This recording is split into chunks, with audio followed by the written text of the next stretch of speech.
Ontem começou, inclusive, quando aconteceu esse massacre, nas redes sociais, os pedidos das pessoas. Não divulguem as imagens, não divulguem os nomes, não divulguem os detalhes.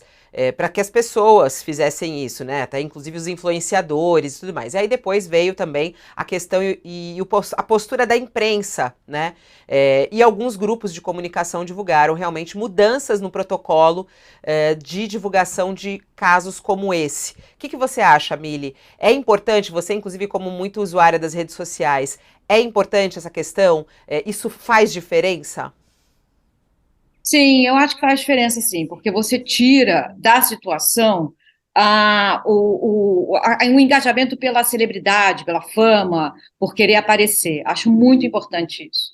Mas acho que a gente tinha que aproveitar também para se fazer outras perguntas. O nosso papel, e aí nessa pegada de se implicar, né?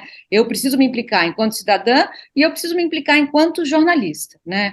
Então eu preciso entender como as notícias são dadas e como o fato delas serem dadas de uma certa maneira pode aumentar a violência na sociedade. Eu vou dar um exemplo.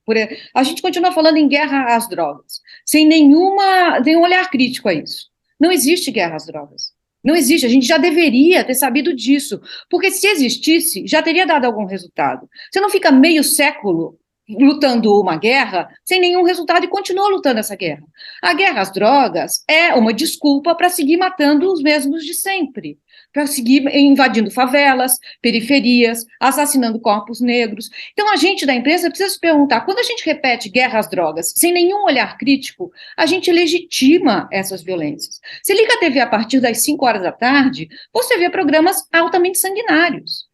Pessoas matando pessoas. Se você colocar uma mulher beijando a outra nesse mesmo horário, um homem beijando o outro, vai ser um escândalo nacional. Mas dá uma metralhadora, deixa alguém entrar numa favela fardado e sair atirando, é normal. Então, quando a violência é mostrada desse jeito, ela não é mais vista.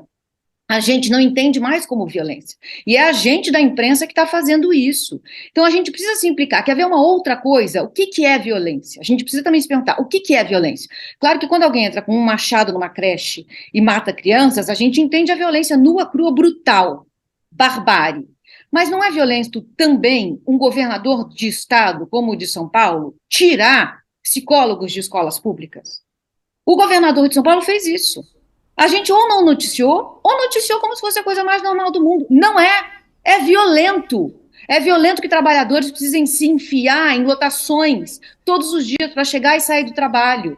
É violento. A gente precisa falar disso. E a gente não fala. A gente só fala dessa violência quando ela é de homens fardados entrando em favelas e periferias e a gente normaliza. Porque se homens fardados entrassem no Leblon, condomínio na Barra, atirando, seria um escândalo. Então a gente precisa sim, a gente enquanto jornalistas, se implicar nisso. Está errado. A gente normalizou Jair Bolsonaro. Não deveríamos ter feito isso.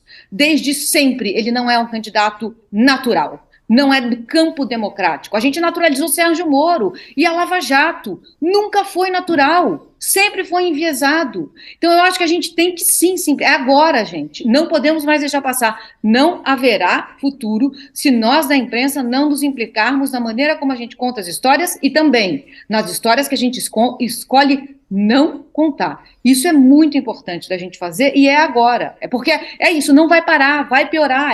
É muito chato dizer isso. Mas se a gente não fizer, vai piorar. O caminho não vai ter volta se a gente não olhar para a gente e em como a gente, enquanto cidadão e profissional, se implica nessa sociedade.